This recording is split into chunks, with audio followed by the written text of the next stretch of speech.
You're listening to the Cyberwire Network, powered by N2K.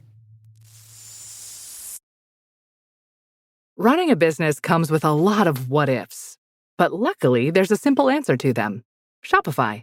It's the commerce platform behind millions of businesses, including Thrive Cosmetics and Momofuku, and it'll help you with everything you need. From website design and marketing to boosting sales and expanding operations, Shopify can get the job done and make your dream a reality. Turn those what-ifs into... Sign up for your $1 per month trial at shopify.com/special offer.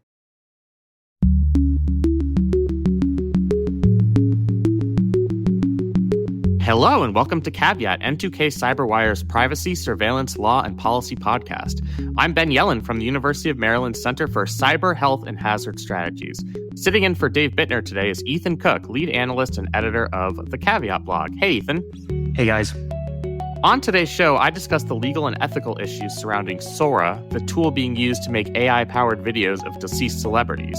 Ethan has the story of Taiwan Security Bureau releasing a report detailing recent Chinese hacking efforts and how they compare to the past years. Well, the show covers legal topics, and I am a lawyer.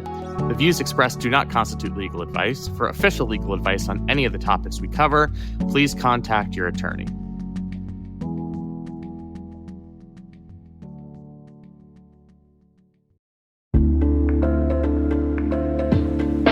What's your 2 a.m. security worry? Is it, do I have the right controls in place? Maybe, are my vendors secure? Or the one that really keeps you up at night, how do I get out from under these old tools and manual processes? That's where Vanta comes in. Vanta automates the manual work so you can stop sweating over spreadsheets, chasing audit evidence, and filling out endless questionnaires. Their trust management platform continuously monitors your systems, centralizes your data, and simplifies your security at scale. And it fits right into your workflows, using AI to streamline evidence collection, flag risks, and keep your program audit ready, all the time. With Vanta, you get everything you need to move faster, scale confidently, and finally, get back to sleep. Get started at vanta.com/cyber. That's VANTA.com/cyber. All right, Ethan. We're flying solo today. We are orphaned. There is no Dave Bittner. We've taken over. Yeah, this is the two of us giving it our best shot. So I guess I can go first with the story, if that's okay with you. Absolutely, by all means. So my story comes from the Washington Post. It is about OpenAI and its AI-powered Sora. I don't know if you've used Sora. I've used it to mess around a little bit. I would say I've dabbled with it, but I have not. I would not say I've used it to the same extent I've used ChatGPT. Yeah, same here. But unlike ChatGPT, I guess ChatGPT has some functionality with this now too, but you're not just creating text or images, you can create very realistic videos. Some of them are really funny. I mean, I scroll through some of them on social media and it'll be like a fake football press conference talking about how a quarterback saying that they threw the game and it's their fault that they lost the other team. And that's a funny use of that technology. But there are more serious uses. And the one that's come up recently that's been controversial is the use of deceased celebrities and historical figures. So the technology uses voice cloning and personality modeling to recreate the speech and mannerisms of individuals who have died. And this raises significant ethical and legal concerns. And states are kind of just trying to figure out how to address this issue. There are kind of two legal aspects of this. The one is the intellectual property aspect. Tennessee has actually taken the lead in this. They passed something called the Elvis Act, which is an acronym. Obviously refers to Tennessee's own Elvis Presley, but basically it says that you cannot use somebody's likeness to produce AI videos, and it gives the estate a private right of action in perpetuity that could hold users accountable if they make these types of videos. Other states have had similar laws, although most other states have timelines attached to the laws. So 70 years or 50 years after a person's death, they are not allowed to use that likeness. So that's kind of one solution to it. That's about the intellectual property. Like, we don't want people to make money by producing a new Elvis song in the year 2025. But then there's kind of the inappropriate use of people's likeness, which I think is a different issue entirely and presents different legal and ethical concerns. So they mentioned a couple of celebrities here. Malcolm X, one of his descendants, has complained about people sending him videos of Malcolm X doing and saying things, referencing things in the modern era. Zelda Williams, who went to my high school, she was a freshman when I was a senior. Her father was Robin Williams, and she very publicly went on social media and said, "Stop sending me AI slop videos of my father. Like, it's insulting to his memory. I don't want to see it." And you can't blame her. The issue is, like, there's not really much that the legal system can do to stop this type of thing from happening. If people aren't seeking to profit off it, if you're not trying to sell a comedy special of AI generated Robin Williams content, then it's really just about appropriating their likeness. And I think states are just trying to wrestle with how they can stop this from happening to protect the reputation of people without interfering with free speech rights. Because you want to allow people to do things like parody, and that's generally the way the law has worked with videos of historical figures. Because it's kind of a transformation of that figure and their historical work. But how far is too far is really the question. So it just is really interesting from an ethics perspective, whether this could distort legacies, whether there are some people who aren't aware that the celebrity has died and thinks, that they're actually saying something. And then the legal issue about this right of publicity. So I'm kind of interested in your take on all this, and it's just something that fascinated me. Yeah, following that breakdown in between IP and I guess the ethical perspective. I think the IP perspective, I like Tennessee's law. I wish it was something that we did across the board. I think putting a timeline on it is incredibly subjective, and I would rather put it this way, which is, unless if you get the state's permission, no. And just leave it at that. And I don't care if the person's been dead 10 years. I don't care if the person's been dead 70 years. Just no. Because I even outside of musician, I think you can get into really blurry zones with politics. JFK came out and supported me, and it's he's been dead for 100 years, but there's just a gravitas to that name, and making a fake thing, and especially with people not being able to discern AI from reality, especially as as AI has gotten more advanced. I think you kind of get down this rabbit hole of, I don't think anyone's going to magically think that JFK's alive, but maybe you can make a video that is construed in a way that makes it look like he supported the same policies, right? Yes.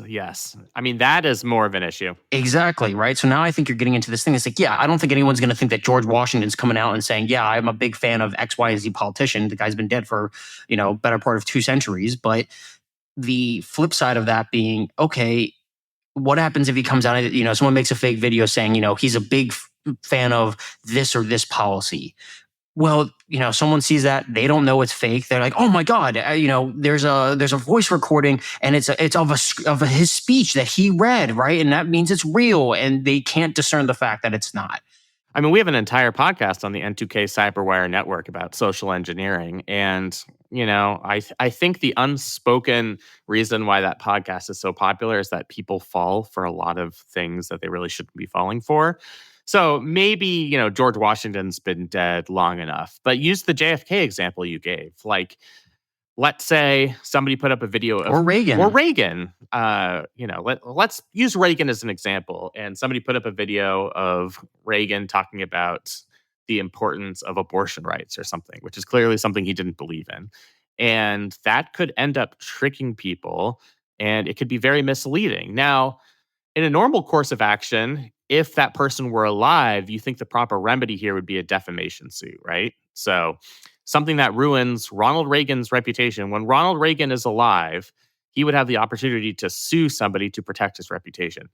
That cause of action dies when the person dies. So his or her heirs cannot bring that cause of action, which is kind of a maybe not a flaw, but it is a bit of a loophole in our legal system that allows people to make these types of videos without really any repercussions. Yeah, and I think it goes back to, the concept that we have, even taking away from the dead side of it. There's been a couple bills passed on AI regarding deepfakes, specifically used for like revenge porn and going after people that way. And so not every state, but a lot of states are starting to codify and say that this is something you cannot do and that it's a legal, charges filed against you, et cetera. And obviously, when you get into someone who's already passed, it's can they sue? Their person's gone. Like, what, to your point, what legal rights do they have in that census? But I think there's a dynamic where the way I see it as is if we don't take proactive measures to stop this, I see this as being kind of the cat's out of the bag with social media that we're at this point, where social media is so ubiquitous now. You can't escape it. And we are now trying to play catch up from 10 years of very harmful algorithms that are proven to cause distress to minors, proven to cause distress to people who even in their early 20s, et cetera, spread disinformation. And we're now trying to put the lid on it, but the genie's out of the bottle. We can't. Totally. And so that creates kind of a dilemma for the big AI companies. So OpenAI, it seems to me they don't really know what to do about this. They developed a policy recently saying we're going to protect free speech in depicting historical figures, but they will now allow the representatives of recently deceased public figures to request that their likeness be blocked from Sora videos. But they didn't define recent. So somebody like Robin Williams died 12 years ago. And that, it's very unclear to me. Yeah, it's very unclear to me if that would count as recent. And then, there could be a video of somebody from the 1960s, as you said, that would have that same effect where people might believe that that's actually something that Martin Luther King or put it black and white, distort the footage to make it look like it's from the 60s and mess with the audio a little bit and make it look like, oh, that was a 60s speech, that was uncovered MLK speech found right where he talked about how we should all have guns and stand our ground. That's the type of thing that you're seeing on social media. Now, what OpenAI is saying is, okay, if we have these strict rules, then the lesser companies, in their view, the smaller companies, but the ones who still have the capability to create this type of functionality, they're just going to let people do whatever they want. And then we're going to lose our competitive advantage to, bro meme AI software, etc. And I think it's bad for their bottom line, obviously, to lose that advantage. But also, they kind of think it's not great if we're punished for being the only company that's trying to be responsible. So there is kind of a collective action problem here, where the first mover on this, the first company that tries to actually rein this in, they will be at a putting the nail in the coffin. Exactly. And they're going to be at a competitive advantage because this stuff is funny and it does get views. Even if it's not funny, it does get views on particularly Facebook, which I don't know about you, Ethan. Are you on Facebook?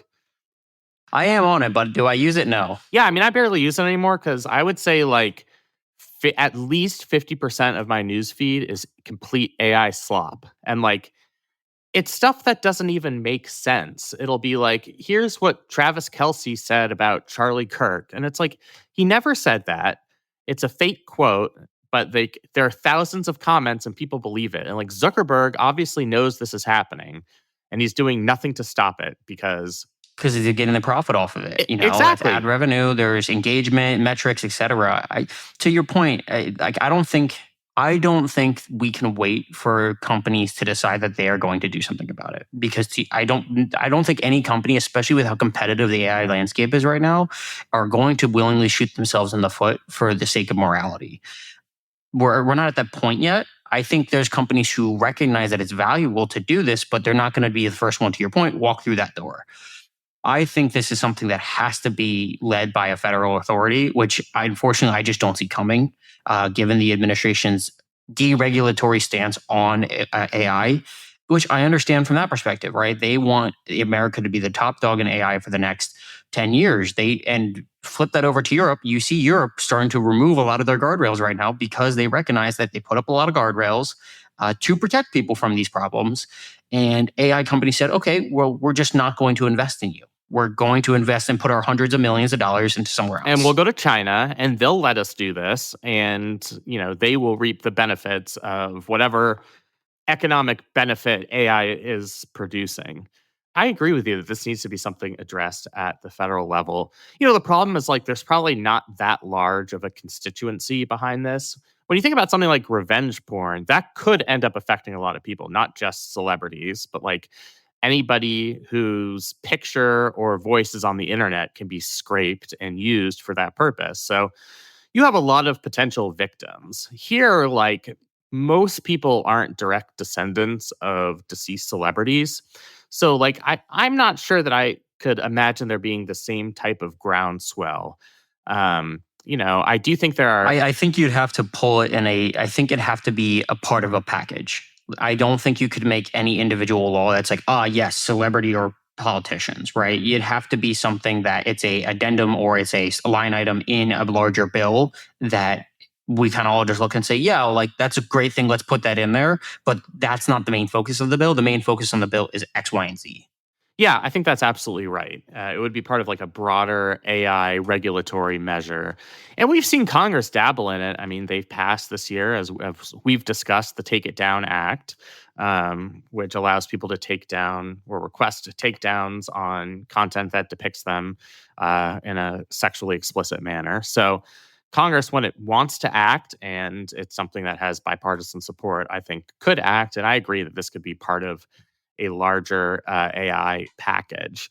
But yeah, I mean, this is just a great example of it's an issue probably I would not have foreseen being a problem even 2 or 3 years ago, because the technology just had the Will Smith eating spaghetti. There was nowhere close. It was nowhere close. Even the best deepfake videos, I've seen those Tom Cruise ones where he's giving golfing tips, or the Drake song where somebody created a very realistic sounding Drake song using AI, and a lot of people didn't realize that it had been AI generated.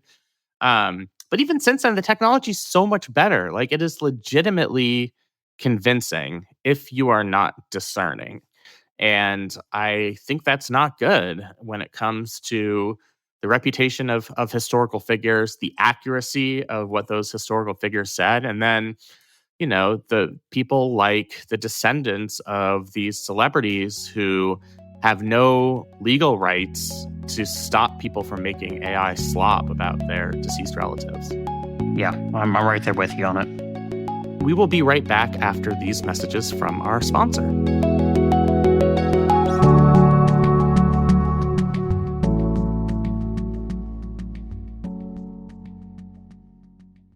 The family that vacations together stays together. At least, that was the plan. Except now, the dastardly desk clerk is saying he can't confirm your connecting rooms. Wait, what? That's right, ma'am. You have rooms 201 and 709. No, we cannot be 5 floors away from our kids. The doors have double locks. They'll be fine. When you want connecting rooms confirmed before you arrive, it matters where you stay. Welcome to Hilton. I see your connecting rooms are already confirmed. Hilton, for the stay.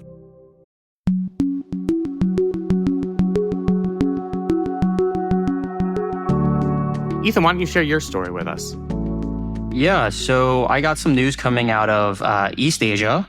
Taiwan just released, its National Security Bureau just released a new report detailing the number of cyber attacks it's experiencing, specifically coming from China, and what they refer to as China's online troll army. Worth noting that these attacks are increasing year over year. They marked a 17% increase when are now seeing on average per day 2.8 million attacks. It's growing. And this follows a couple escalations that happened over the past 2 weeks.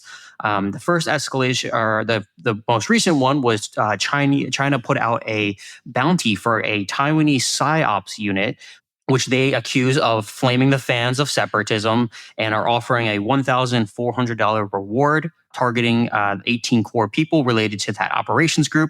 And that follows an additional escalation from China, or from Taiwan, where they put out a emphasis and a statement that they are going to double down into increasing their national security, investing into their defense. So we're seeing tensions get a little higher again in that region. We had a kind of calming down period for, I would say, the past 9 to 12 months, but it looks like things are starting to get intense again. So, you know what this reminded me of when I was just seeing things like psyops and gray zone tactics and eroding public confidence in current leaders and cyber defenses? This reminds me of the Russia disinformation stuff that came in the 2016 election. So, I know a lot of people, when they think about like Russian involvement in the 2016 election, think about hacking the DNC's emails and leaking them to WikiLeaks. And that was a big element of it. The other one was a social media manipulation campaign, and we'll never get proof as to how successful it was, but they were pretty good at it. Like they created They have it down to a science at this point. totally, like they know our schism points and they know what's going to get people riled up and upset and at whom. So they'll post racially insensitive material. I mean, I remember Baltimore was in a very vulnerable spot in 2016. We had just gone through the Freddie Gray unrest, and there were all these Facebook posts, later determined to be from Russian disinformation bots, just kind of trying to rile up racial tensions. And, you know, they were smart enough to know how to like micro target that stuff. And it sounds like that's what the Chinese operation is here in Taiwan. Yeah, and I think that this is so, to double down on that a little bit, I think there's a dynamic which people often forget when we talk about disinformation campaigns, which is their goal is not to pick a side. Their goal is to get people angry at each other and to cause a nation to turn inward on itself instead of looking to the outward threats that are very real. So, I think a great example of this outside of 2016 is the Ukraine invasion. Leading up to that, Russian ops in terms of disinformation, misinformation, intentional sabotage, and all these things were very present. And we forget about that now because we are so focused on the actual conflict. But people forget that that was a massive lead up and that was a conversation. And there was telltale signs that this was an effort to destabilize Ukraine, to make that upcoming invasion easier for them to pull off, whether that be removing key leadership people or getting people less likely to join the military when the invasion came, etc. And I see that here. Yeah, I think that point's very well taken. Like, you don't have to get people to believe the content that you're posting. The goal is to muddy the waters enough so that they distrust official news sources. That's the goal. Then it's like, oh, I can't really trust anyone. So I'm just not going to believe what I hear. Or they distrust that the government can rely on it, right? So if an invasion happens, or if there are tensions, or let's say there's a medical thing, they go, oh, I'm not. Last time I went, that medical device, that hospital was, constantly being attacked, right? Like I'm gonna not go there. I'm not gonna invest my time in there. Or that telecommunications brand, it's so unreliable. I'm not gonna do this one that is reputable and we know. I'm gonna go to a external party that maybe is not as good, or maybe is already been compromised, etc. This effort to destabilize it. The report emphasizes that they're going after medical systems, they're going after defense, telecommunications, and energy systems. Those aren't things that people are talking about on the news or in chat forums. Those are alongside the over 10,000 quote unquote abnormal social media accounts that they found disseminating this misinformation. You put those efforts together, it's not just, to our point, it's not just a let's go after social media and get people angry. It's let's destabilize the entire nation. Let's weaken it from a people standpoint, from supporting it, and let's weaken it from an infrastructure standpoint. Can we talk a little more about this bounty program? Because I'm not sure I completely understand it. So China is issuing a bounty for the Taiwanese PSYOPs unit for separatism. So it's $1,400, which kind of doesn't seem like a huge amount. It's not a lot. Yeah, for a bounty. I think it's more of a message. Yeah. It's more of one of those, and probably because they recognize that, they can't actually get to these people, right? Like they're not going to invade Taiwan for 18 people. Right. That's not what's going to start this. Yeah, so at least I hope I not. think it's more of a, I think it's one of those things where it's a, hey, we know who you are and we're paying attention to this, and we, I think it's a lot of chest pumping, a lot of, smacked in the chest, etc. Yeah, I think that's a big part of it. I think a lot of it is if you have a bounty on separatists, then you can kind of use your social media disinformation skills through that campaign to spread more campaign lies, fake videos, operating illegal radios, and you can try to manipulate public opinion through those channels kind of in a broader effort to bring down the PSYOPs unit. And just for some context for people who may not fully understand the Taiwan-China situation, when we refer to separatism coming from China's side, people, if they aren't fully aware of the tensions there, China considers Taiwan to be a part of its nation state, and it is one whole China. There is no Taiwan. Taiwan is not its own nation. And so when they say separatism, they're saying that these group of people are trying to get Taiwan to split, become its own nation, and which obviously China has been very adamant they're never going to allow happen. And on the flip side, Taiwan recognizes itself, its government currently recognizes itself as its own nation, which is just, this back and forth has been brewing for years. And a very intense situation that has, had its ups and downs. And, I would imagine that it's going up again. And there are some concerns from what I've been reading that it's going to get a little bit more intense over the coming months. Yeah. I mean, you worry about all of this turning into something more kinetic. This has been an issue since the late 1940s. I mean, after the communist revolution, the non-communists were exiled to what is now Taiwan. And I think the fear for a long time, particularly over the last, I'd say, decade or so, is that we're getting close to that dreaded armed conflict. And I think everything else that goes into these types of campaigns is kind of gearing up for a day that we hope will never come. And I think Western countries who are largely very supportive of the cause of Taiwan have been fretting about for a long time. And I think this ties back to another underlying thing that, kind of outside of the whole China's implications of losing a territory and the global embarrassment that would occur from that from their perspective, as well as from Taiwan wanting its own independence. There's this underlying, and it came up actually during the 2020 election, which is the value of chip making. Right.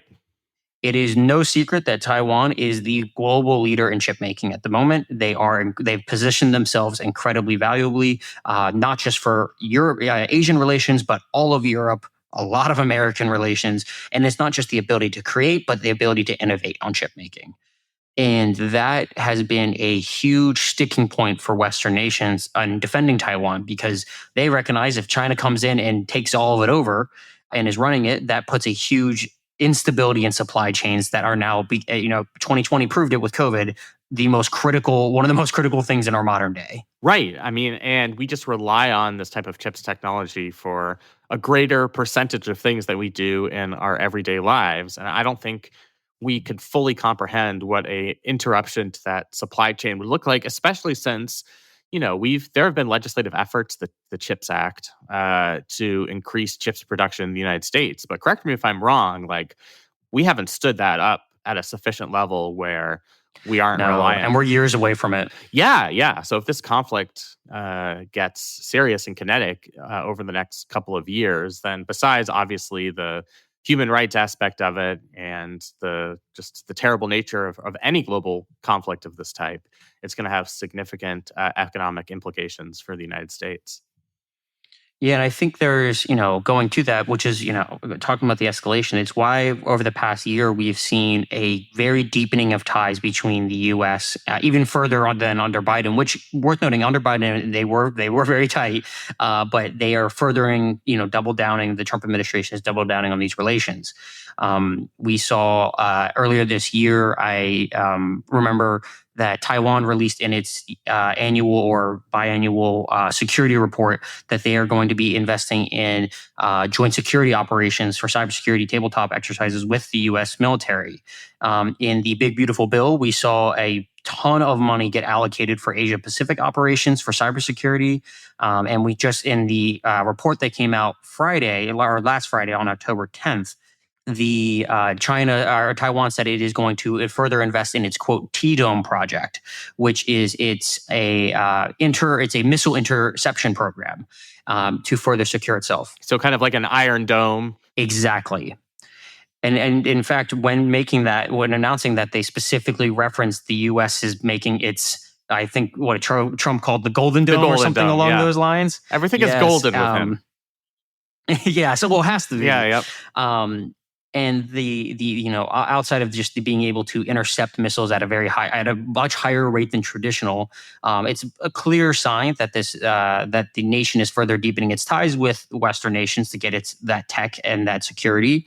But also, I think it's a sign to China saying that if you're going to come in here, it's going to be costly. It's just not going to be a pushover.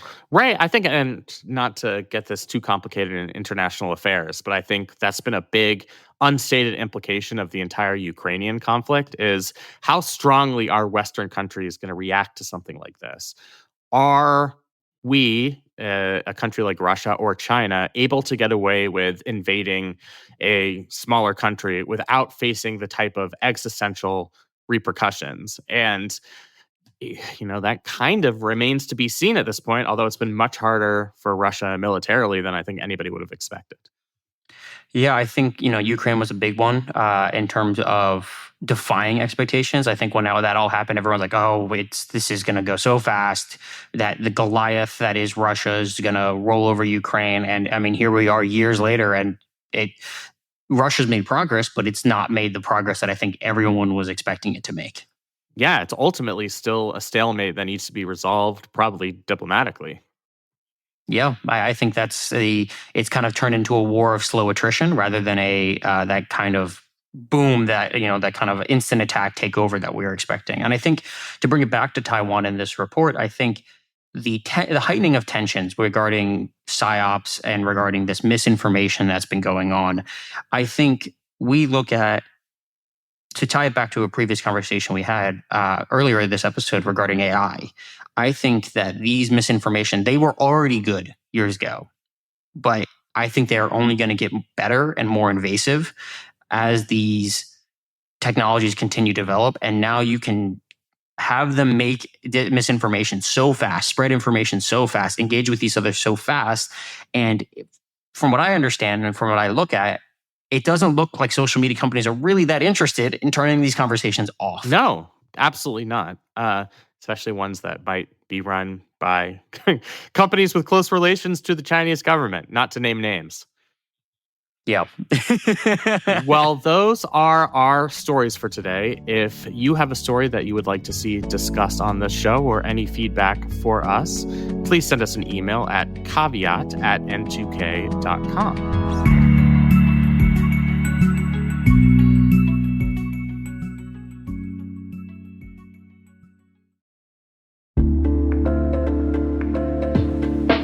And now, a word from our sponsor, ThreatLocker, the powerful zero-trust enterprise solution that stops ransomware in its tracks.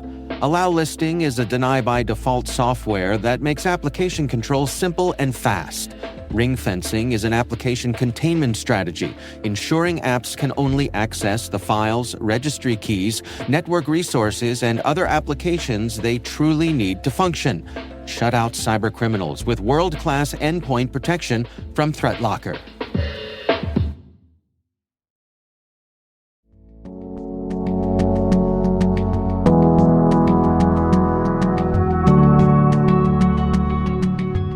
So how did we do, Ethan? Do you think they're going to let Dave back from vacation, or did we permanently take this over? Maybe, I don't know. We'll have to run it by the higher ups and see. I think we put a strong case in. I think we did too. And if Dave wants to extend his vacation, I think he's earned that right. But thanks, Ethan. I would agree. Thanks, Ethan, for joining me. And I agree with you that I think we pulled this off. Awesome. You have a good one, Ben. Thank you. And that is Caveat, brought to you by N2K Cyberwire. We'd love to know what you think of this podcast. Your feedback ensures we deliver the insights that keep you a step ahead in the rapidly changing world of cybersecurity. If you like the show, please share a rating and review in your podcast app. Please also fill out the survey in the show notes or send an email to caveat@n2k.com. This episode is produced by Liz Stokes. Our executive producer is Jennifer Iben. The show is mixed by Trey Hester. Peter Kilpie is our publisher. I'm Ben Yelin. And I'm Ethan Cook. Thanks for listening.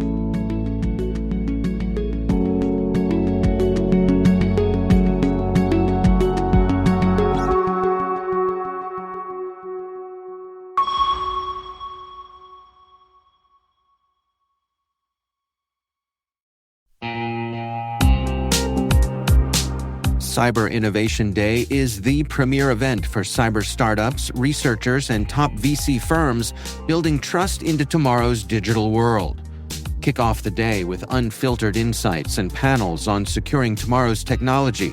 In the afternoon, the 8th annual Data Tribe Challenge takes center stage as elite startups pitch for exposure, acceleration, and funding. The Innovation Expo runs all day, connecting founders, investors, and researchers around breakthroughs in cybersecurity. It all happens November 4th in Washington, D.C. Discover the startups building the future of cyber. Learn more at cid.datatribe.com.